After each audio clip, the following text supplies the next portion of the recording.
This is your sign to always just be watching your surroundings constantly. Unfortunately, that's the world that we live in. This happened to me at Panama City Beach.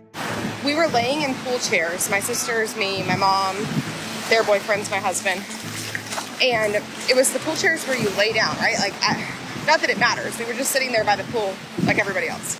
So I noticed there was this guy sitting across from us. So like our pool chairs were right here, and he was sitting directly across from us to where our legs were pointed towards him and the way we were laying in the chair. So I noticed his phone was pointed towards us, like the camera part of his phone. But he wasn't looking at the phone. Like he was looking straight ahead, not at us. And at first I was like, it's probably just the way he's holding his phone. But then I kept noticing that he kept like peeking down at the screen.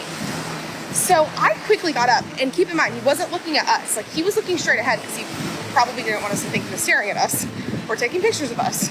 So I quickly get up and like run behind him. He literally has like the camera zoomed into us sitting on our beach chairs, videoing us.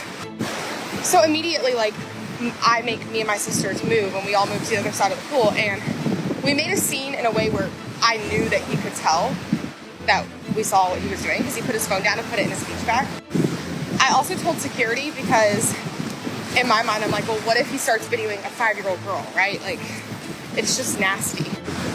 To make matters worse, his, like, I guess wife and kid came and sat with him an hour later. When I told security, they said there really wasn't much they could do because if they asked him, he would just say he was taking a picture of, like, the wall or something. And I was like, okay. But just watch your surroundings. Don't let somebody do that to you. And don't be naive if they're holding their camera towards you.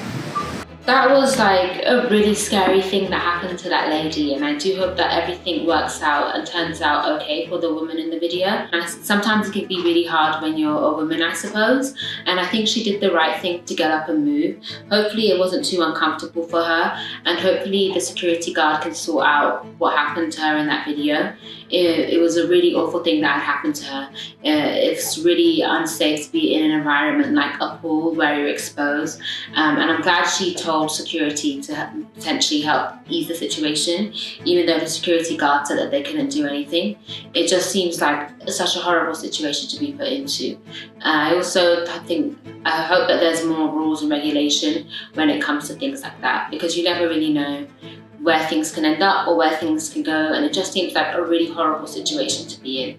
And I think that she did the best that she could, considering how fast everything moved at the time. And I think that in today's world with technology, it can be really rough, and you never really know who is recording you or who is really watching you sometimes.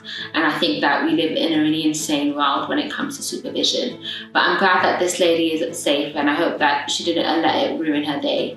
And I hope that she continues to have a fun summer.